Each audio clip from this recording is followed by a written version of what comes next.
अभी ऋषिकेश और देहरादून के बीच 7 मोड़ पर हम हैं। लगातार पेड़ काटे जा रहे हैं, सड़क चौड़ीकरण की बात चल रही है। अभी हमारे साथ वो मौजूद हैं जिनके ऊपर मुकदमा दर्ज हुआ है। शिल्पी हैं, शिल्पी से बातचीत करते हैं क्योंकि 8 दिन लगातार उनको यहाँ पर प्रोटेस्ट करते हुए हो गए हैं। शिल्पी, आप यहाँ पर लगातार प्रोटेस्ट 8 दिनों से कर रही हैं और अभी भी आप यहाँ पर हैं। पुलिस की पूरी टीम खड़ी है, फॉरेस्ट की है, लेकिन आप लगातार विरोध कर रहे हैं, क्या वजह है? वजह ये है कि हम इस वन को किसी भी कीमत पे नहीं खोना चाहते। जो वजह हमें बताई गई है ना कि यहाँ पे बहुत ट्रैफिक होता है, एक और वजह बताई गई कि जानवर की वजह से एक्सीडेंट होता है, जो कि बिल्कुल गलत है। पहली बात तो जो ट्रैफिक होता है वो हमारी सिटी के अंदर होता है, वहाँ पर इस चीज़ का कोई भी सॉल्यूशन नहीं है। ऊपर से जब ये 4 लेन बन जाएगी वहाँ पर और भी ज़्यादा ट्रैफिक पहुँचेगा, उसके बाद उसकी जिम्मेदारी कौन लेने वाला है? अभी कावड़ स्टार्ट हो जाएंगे तो फिर वहाँ पर अभी मैनेजमेंट करना मुश्किल हो जाता है। ऋषिकेश में प्रॉब्लम सर रोड की नहीं है, वह बहुत सारी रोड है। प्रॉब्लम वहाँ पे एक प्रॉपर मैनेजमेंट की है, जो कि बिल्कुल नहीं है। मैं जानती हूँ हम लोग स्टार्टिंग के डे से हम लोग बहुत कम थे, कल भी एक्चुअली हम लोग बहुत कम थे। हमारे आज तक स्टैंड होने का बस ये वजह है कि क्या पता हमारी तरह कोई और भी इस चीज़ को समझे कि कितनी ज़्यादा वैल्यू रखते हैं। शिल्पी, आज तो ज़रूरत नहीं है, लेकिन आने वाले समय में ज़रूरत पड़ेगी। जी बिल्कुल, आज तो महसूस नहीं हो रहा है, एक्चुअली सबको ही लग रहा है कि पेड़ ही तो कट रहे हैं, क्या होगा? नहीं, मैं सड़क चौड़ीकरण की बात कह रहा हूँ। आप कह रहे हैं कि ट्रैफिक नहीं है, लेकिन आने वाले समय में ट्रैफिक बढ़ेगा, उसके लिए तैयारी सरकार कर रही है। अगर ये तर्क है कि आने वाले समय में ना, तो मैं एक सवाल पूछना चाहूँगी। ठीक है, इंफ्रास्ट्रक्चर बहुत ज़रूरी है हमारी कंट्री के लिए, पर ये सर बेसिक लेवल पे होना चाहिए। What about the Ganga sir, जिसमें सीवर बह रहा है? हमारी हेल्थ को लेकर सर क्या, ये भी तो फ्यूचर को लेकर सोचना चाहिए ना कि हमारे एजुकेशन सिस्टम का क्या, इसके बारे में जो हमारी बेसिक हमारी ज़रूरत है। हाँ, हमारी ज़रूरत है। आपका ऋषिकेश के अंदर एक पूरा कूड़े का माउंटेन बन चुका है, हल्की सी बारिश गिरती है सर वो पूरा रास्ते में आ जाता है, इतनी गंदी बदबू क्रिएट होती है उससे।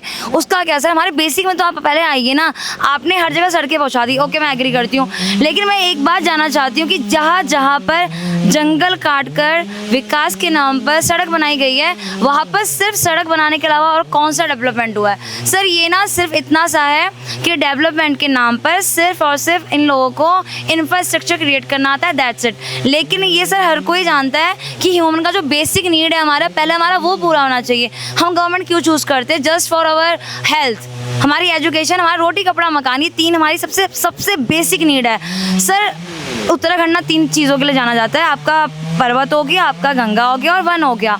पर्वत के सर काट दिए गए, बिल्कुल रेल को बिल्कुल छाती बिल्कुल चीर के पहुंचा दी गई है, वहाँ से कंटिन्यू लैंडस्लाइडर्स हो रही है, पर किसी को कोई फर्क नहीं पड़ता है। केदारनाथ में अभी आपका रोपवे का प्रोजेक्ट स्टार्ट होने वाला है। आपकी गंगा जी में सर सीवर बहा दिए है। ऋषिकेश अगर आप जाएंगे, आप जाते रहते होंगे, तो साफ साफ दिख रहा है कि बड़े बड़े रिजॉर्ट्स का वहाँ पर सब कुछ, मतलब उनका सारी हर एक प्रकार की गंद सर उसमें घुस रही है, और सिर्फ हम अपने वन खो रहे हैं। सर उत्तराखंड अपना 46,000 हेक्टेयर जंगल खो चुका है, इक्वल टू चंडीगढ़। अगर ये कह रहे हैं कि इट्स जस्ट फॉर डेवलपमेंट, तो मैं पूछना चाहूँगी, आप 46,000 हेक्टेयर काट चुके हैं ना, मतलब चंडीगढ़ के बराबर है वो।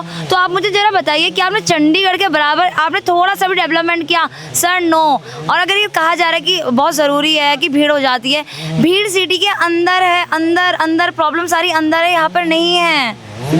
मुकदमा आप लोगों के ऊपर दर्ज हुआ है, कितने लोग हैं आप जिनके ऊपर मुकदमा दर्ज हुआ है? 25 से 30 लोगों का सर सुनने में आया है, और फिर भी हम लोग सर स्टैंड कर रहे हैं। हमें साफ साफ कह दिया गया उधर की तरफ काम में नहीं जाना, आप साइड में खड़े होकर आपको जो करना वो करिए। मैं ये नहीं कहूँगी, मैं अभी कह के हम थक भी गए इस चीज़ को। सरकार से मैं कुछ नहीं कहना चाहूँगी, बस एक चीज़ कहना चाहूँगी कि हमने आपको अपने लिए चूज़ किया था।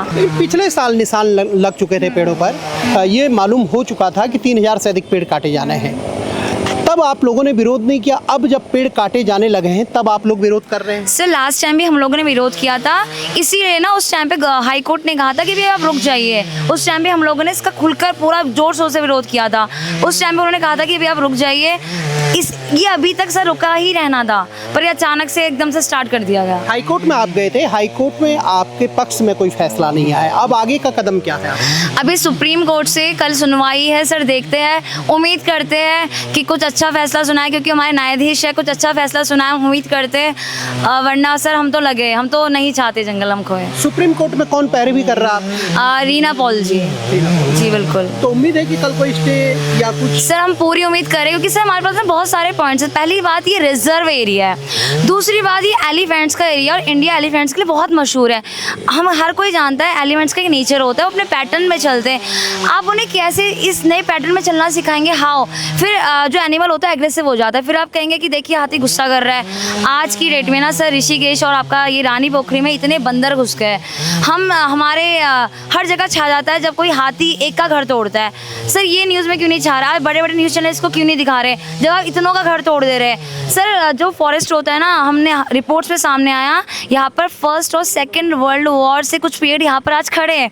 कहा जाता है जब आप कोई फॉरेस्ट काटते हैं ना, वहाँ से वायरसेस बाहर निकलते हैं। Sir what about that? ये यहाँ की कॉस्ट बता रहे हैं 700 करोड़, ये पूरा बता रहे प्रोजेक्ट। हाँ बिल्कुल बता रहे। बट मैं पूछना चाहूँगी सर, एक कॉस्ट इन्होंने बहुत कम लगाई है। एक पेड़ की ना सर यहाँ पे बहुत बड़ी वैल्यू है, बहुत बड़ी वैल्यू है। अभी आपने हाथियों की बात कही है कि हाथियों का रास्ता है, लेकिन जो NHI के अधिकारी हैं वो ये कह रहे हैं कि हम कॉरिडोर बनाएंगे, और एलिवेटेड सड़क की बात कर रहे हैं कि कुछ जगह पर एलिवेटेड जो रोड है वो प्रस्तावित है। जी बिल्कुल, पर सर मैं वही पूछना चाहती हूँ, एनिमल्स अपना पैटर्न कभी नहीं भूलते। Why are they not getting that कि वो एनिमल है, आप उसको कैसे सिखाएंगे? एक इंसान को ही ना सर, बच्चा जब छोटा होता है उसको सिखाने के लिए हमें बहुत साल लगते हैं। एलिफेंट कैसे समझेगा? अभी पेड़ कट रहे हैं ना, आप अभी कई एनिमल्स का नेचर देखिए, बंदर इधर से उधर छलांग मार रहा है, कभी वो अपने पेड़ के ऊपर जाके बैठ जाए, उन्हें समझ ही नहीं आ रहा है ये सब कुछ उनके साथ क्या हो रहा है। वो एक इतनी इनोसेंस प्रजाति है, उसको पता ही नहीं है कि हम उसको मार डाल रहे हैं। इसमें सर एलिफेंट जो सर ये सब कुछ कहने वाली बातें हैं। और सर जहाँ पर ये हुआ है ना, ये देहरादून और दिल्ली वाला जो सर जो हाईवे बना है ना, आप वहाँ पर देखिए, वहाँ पे आए दिन हिरन हिट हो रहे हैं। सर उसकी जवाब दे दीजिए ना फिर हमें। सुप्रीम कोर्ट से भी अगर आपको राहत नहीं मिलती है, कोई फैसला अगर आपके हक में नहीं आता, आगे का कदम आपका क्या हो? सर हम तो आखिरी तक कोशिश करेंगे कि जनता जाग जाए। हमें सारी शिकायत उस जनता से जो यहाँ की है, और इतना सब कुछ होने के बावजूद भी हमारा साथ देने के लिए नहीं आ रही है। अभी सर हरेला आने वाला है, मैं पूछना चाहती हूँ सारे लोकल लोगों से, आप किस मुंह से हरेला बनाने वाले हैं? ये पूर्वजों की धरोहर है सर, इन्होंने कितनी पीढ़ियाँ देखी है सर हमारी, आप इसको नहीं बचा पा रहे। अभी मैंने सुना कि हरेला में निकाला इन लोगों ने, इतने पेड़ लगाएंगे। सहस्त्रधारा के सर पेड़ जो है वो रीलोकेट करे गए थे, कितने बच्चे सर? आज वो शमशान घाट बन गया है। वो आप कभी जाएंगे आपको लगेगा भूतिया किसी बिल्कुल कब्रिस्तान में पहुंच गए। सर रीलोकेट कुछ नहीं होता। मैं एक इंसान हूँ, मैं तो सब कुछ समझती हूँ। आप मुझे कहीं रीलोकेट करिए, मुझे अडेप्ट करने में टाइम लगेगा। कहा जा रहा है ट्रीज़ को रीलोकेट करेंगे। ट्रीज़ का अपना सॉइल है, अपना टेम्परेचर, अपना क्लाइमेट है, आप क्या क्या देने वाले हो उसको? मैं बस इतना कहना चाहूँगी, हम आखिरी तक लड़ेंगे। मेरी सारी की सारी जो अपील है वो हमारी जनता से है, प्लीज़ सामने आ जाइए, हमारे साथ दीजिए। अभी शिल्पी हमारे साथ थी जो लगातार 8 दिनों से यहाँ पर प्रोटेस्ट कर रही है पेड़ों को बचाने के लिए। उनका साफ कहना है अगर सुप्रीम कोर्ट से भी उनको राहत नहीं मिली तो लोगों को जगाने का काम करेंगी। लक्ष्मण राणा, 7 मोड़, देहरादून।